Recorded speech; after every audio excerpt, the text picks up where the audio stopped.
So, Bruce, if you could push ahead 2 slides.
So again,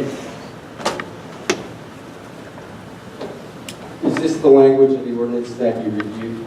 Yes. And is that the definition, is that subdivision, is that the section of the ordinance that you're referring to when you say you think these 5 plans meet that definition? Yes. And when you talked about the consolidation, is that under subdivision, comma, plat adjustments, a subdivision limited to any of the following purposes, number 2, Yes. which says a consolidation of several lots into a single lot or tract. Yes. So as someone who's searching title or asked to find subdivisions, if you were asked to do that, would you consider any consolidation a subdivision, comma, plat adjustment? Yes. And you would then consider it, even if it's a consolidation of several lots, to be a subdivision as defined in the ordinance. Yes. Is there anything you want to add to your search or what you were asked to do that you think would be useful to the supervisors in analyzing whether or not there's a recorded subdivision? Okay. And that's all I have. I don't know in terms of procedure whether you want to have Mr. Ratcher cross-examine or whether the supervisors have questions at this point. Well, she's up there if you'd like to. We'd like to see. I have no questions for Carl. Next. Supervisors have any questions about the search or the plans? No, seems pretty good. We can wait to the end, but I'd move the admission of the... Oh, yeah, go ahead. I think they're actually in from the prior hearing. I would go. Okay. No objection. All right, so we call as our next witness. It's too much page. He calls our next witness Mr. Colin Otis. I feel like this is like the price of right. Yes. All right. If I were a better MC, I could pass this mic. You'll get better at it. Yeah. We'll have 2 for our next hearing. We're not going to do this again. We're warming This is up. enough. Once is enough. Yes. All right, Mr. Otis, do you want to state your name, please, for the record? Yeah, sure. Thank you. Colin Otis. It's Hahn Road West. And what is the relationship of your property to where the proposed cell tower is being located? I own the property adjoining it. And My wife, actually. My wife bought it. be careful. Yes. I still think maybe, I did hear that. Chris, can you maybe lend him your, Yeah, my wife, Audra, obviously owned the property. Colin, hang on one second. We're going to try to give you, if you just hold it.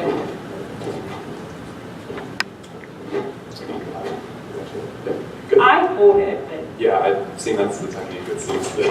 it's, or clip into your finger if you want. Yes. Okay. I think I was actually here at the last meeting when you considered a new sound system. So, Actually, we're here to also be proponents of that.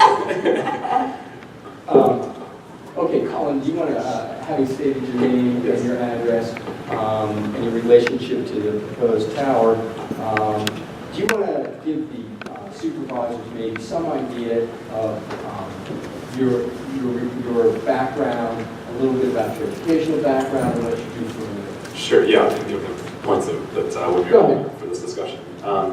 So I have a PhD in computational physics. All my degrees are from the University of Pittsburgh. I have a BS, MS, and PhD all in mechanical engineering. And my first job was as a high-frequency engineer at Eaton Electric Corporation. So, I'm going to ask, it's way too important, slow down. sure. Everyone will miss it. Yeah, Go ahead. so my first job out of school was as a high-frequency engineer at Eaton Electric Corporation, which is located here in the city. And there I was doing high-frequency signal analysis for detecting arcs within walls by watching basically high-frequency, ultra-high-frequency, or very high-frequency signals similar to what is transmitted by a cellular tower on those lines. And my job was mostly around the signal processing. And then I was moved as a research engineer, so I did a lot of research on basically signal detection and spectrum analysis, which is the analysis of the different frequencies that happen when electrical current is transmitted. So from there, I worked on a number of other things, but almost my entire career, I've been involved in either high-frequency signal analysis or RF analysis. I worked for NASA, Langley in Virginia. I worked for Air Force Research Lab, which is in Dayton, Ohio. I worked for a variety of Department of Defense contractors, and all during that time, doing a lot of signal analysis and signal processing. And we're going to get to this in a minute, but are you a licensed ham radio operator? Well, I have two FCC licenses. So I have one FCC license. Yeah. Sure. I hold two FCC licenses. One is as an amateur radio operator, and the other one is for a separate radio station. And I understand that recently you developed a software technology for a company, a startup company? Yeah, when I left the Air Force Research Labs, I started a company called Hahn Road Analytics Incorporated. At that company, we developed an indoor location system. Basically, what that system did was it used radio frequency to triangulate a person's location indoors. So we used a large number of what are called Bluetooth low energy beacons, and these emit radio frequencies, and they each have a specific ID, and because of the frequency that they transmit, and some data that is transmitted in digital format. And we would, using an iPhone, we would be able to locate within a few inches where that iPhone was in an indoor space. And then we use that to target services to people while they were in stores. So things like coupons, help navigating the store, locations of items, things like that. And I and my shareholders, I had raised some money, and we sold that company to Target Corporation, the department store. Recently? Recently, not too recently, maybe 19 months ago. Okay, well that's, in my life, that's recent. Yes. Is it fair to say that most of your adult life has been centered around radio engineering of radio frequency? Yeah, I've done a wide variety of signal processing, but radio frequency has been a big part. It's definitely what my company was based on, and we do a lot of it still at Target. It's an important part of the services we provide, but I've also done a really wide range of signal processing. And we'll come back to that in a minute, but in the meantime, I'm going to show you, Bruce, we're going to go back one slide if you could.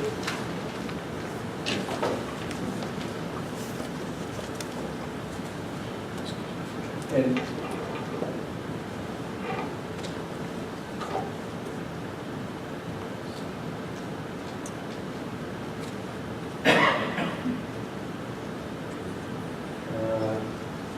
there you go. Okay. That's it. That's it.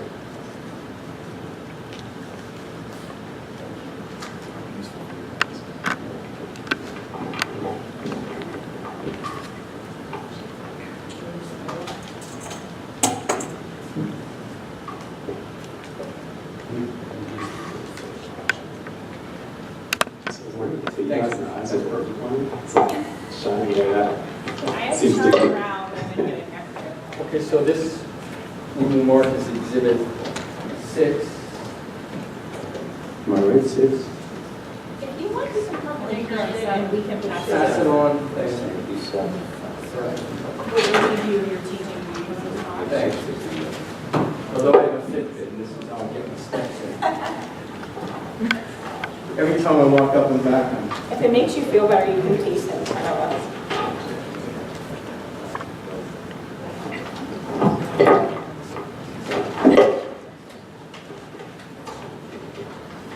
how's that?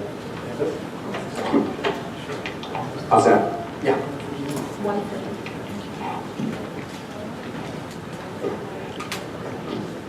So, the one thing that we haven't done yet, we put up all the what we believe are recorded subdivision plans, but what we haven't done is to demonstrate that they are within 1,000 feet of the recorded subdivision. So, I'll ask you if you made any calculations or made any measurements to determine how far away from your plan the proposed tower would be.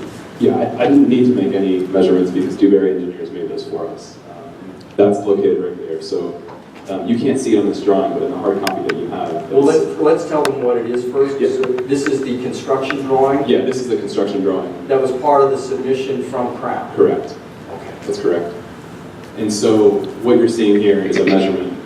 These gray areas, I wanted to add a note. I think in fairness, I think the applicant thought that they thought they were within the realm of the subdivision, and that there wasn't going to be a problem because they clearly notated setbacks. And I think they did a good job of doing it.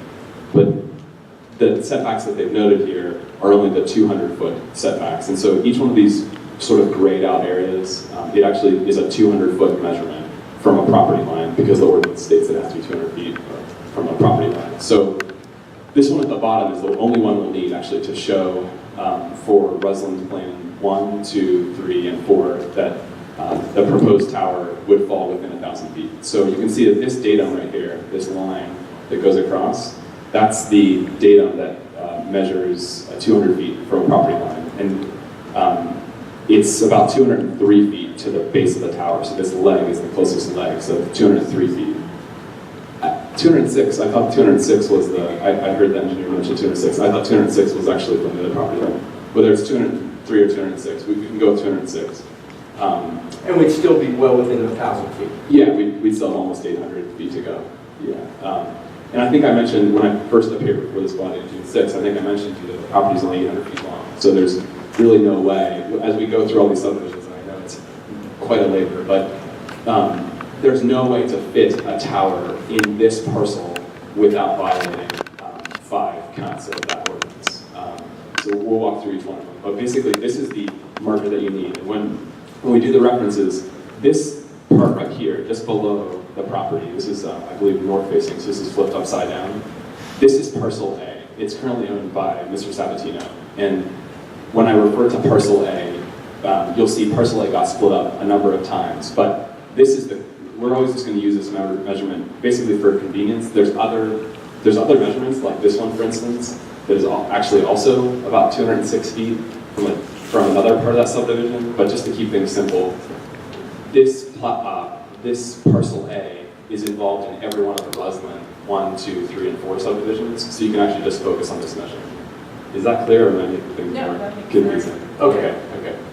So this is parcel A. Okay, so we have our 5 subdivisions, they're all recorded, and according to the construction drawings that were submitted by Crown, you can see the measurement, and it's at best 210 or 300 feet. We can but give 500 feet. We can give 5. In any event, it's violating 1,000 feet. Yeah, and the supervisors want us to, we can briefly, it won't take long to walk through each one and show where parcel A is. I think you made your point. I don't think we need to do that. Okay, so you can just look at the drawings for They parcel can A. just Yep. keep it simple, and they can just look at that, and they know how far it is from the subdivision line to the tower. Yeah, but then there's rights plan lots. Do we want to talk about those? We can come back to it. Let's talk about your neighbor, Mr. Sabatino, because you brought up the parcel A. Correct.